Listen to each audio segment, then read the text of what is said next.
వెంటనే నివేదిక చేయండి దీనిపైన అర్జెంటుగా అని చెప్పేసి చేతులు దులిపేసుకున్నారు.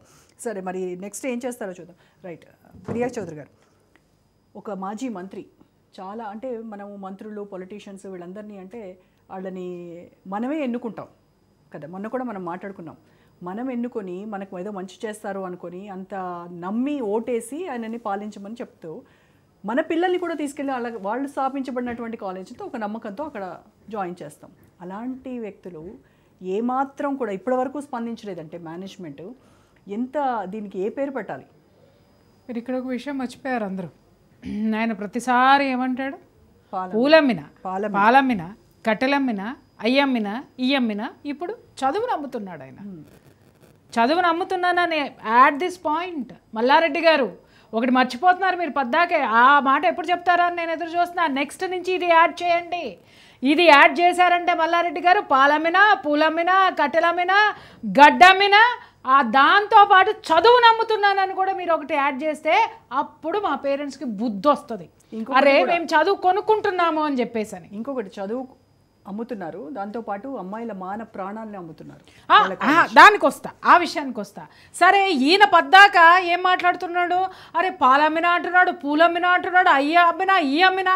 ఎవరైనా సరే ఒక మోడల్ ఉంటారు మనకి, అవునా, ఒక ఐకాన్ ఉంటారు. అదే వాళ్ళు ఏం చేశారని విన్న తర్వాత ఇన్స్పిరేషన్ వచ్చి వాళ్ళ దారిలో నడిచి లేదా వాళ్ళ మార్గాన్ని ఎంచుకొని పెద్ద అవుదాం అని చెప్పేసి అని చాలామంది ఇన్స్పిరేషన్ క్రియేట్ అయినటువంటి పర్సనాలిటీస్ ఉంటాయి కదా.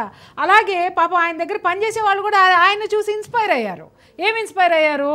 కట్టెలు అమ్మాలా, పాలమ్మాలా, గడ్డ అమ్మాలా, గాదం అమ్మాలా, అన్నీ అమ్మాలా అని మొదలు పెడితే ఇవాళ పాలు కొనుక్కునేటోడు లేడు. ఎందుకంటే ప్యాకెట్లో పాలు వస్తున్నాయి. గడ్డ అమ్మితే పశువులు గడ్డి తినట్లా, వాటికి కూడా వేరే ఇది వచ్చింది. పశువులు పంచి గడ్డిని అమ్మేటంత సీన్ లేదు. తర్వాత ఇంకేందో ఏంది చెప్తాడు, కట్టెలు అమ్మినా అంటాడు. పొయ్యిలు లేవు కట్టెలు అమ్మనీకి. పూలు అమ్మిండు. ఆ పూలు పూడ్చుకునే అమ్మ ఎక్కడ ఉంది?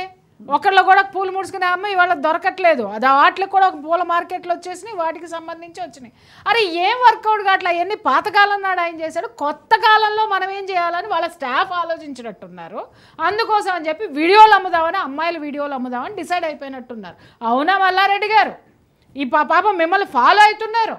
వాళ్ళని కూర్చోబెట్టి కొంచెం ఎడ్యుకేట్ చేయండి. ఎడ్యుకేట్ చేయండి మీ స్టాఫ్ని కూర్చోబెట్టి. ఈయనేమో ఈయన్ని అమ్మేసరికి అరే మా వాడు ఇంతింత చేసి ఇన్ని సంపాదించాడు అని అంటే మనం ఇది చేస్తే ఇంకెంత డబ్బులు వస్తాయో అని చెప్పేసి అని వాళ్ళు ఎంచుకున్న ఈజీ మార్గం ఏంటి అని అంటే ఆడపిల్లల్ని పెట్టుకొని ఆ వీడియోలు తీసుకొని వాటిల్ని అమ్ముకొని లేకపోతే వాటిల్ని ద్వారా డబ్బులు సంపాదించి మల్లారెడ్డి గారి లాగా ఇంజనీరింగ్ కాలేజీలో డాక్టర్ కాలేజీలు కట్టాలని చెప్పేసి అని మెడికల్ కాలేజెస్ కట్టాలని చెప్పేసి అని ఇన్స్పైర్ అయినట్టున్నారు. అయితే మీరు అడిగారు, అరే మనం ఎన్నుకున్నటువంటి ప్రజాప్రతినిధి ఎలాంటి ప్రజాప్రతినిధిని ఎన్నుకున్నారో ఒక్కసారి ఎన్నుకున్న ప్రతి ఒక్కళ్ళు వాళ్ళు పోయి అద్దంలో చూసుకొని ఎవరి ముఖాన్ని చూసి వాళ్ళు తుపుకుని మూసుకోవాలన్నమాట.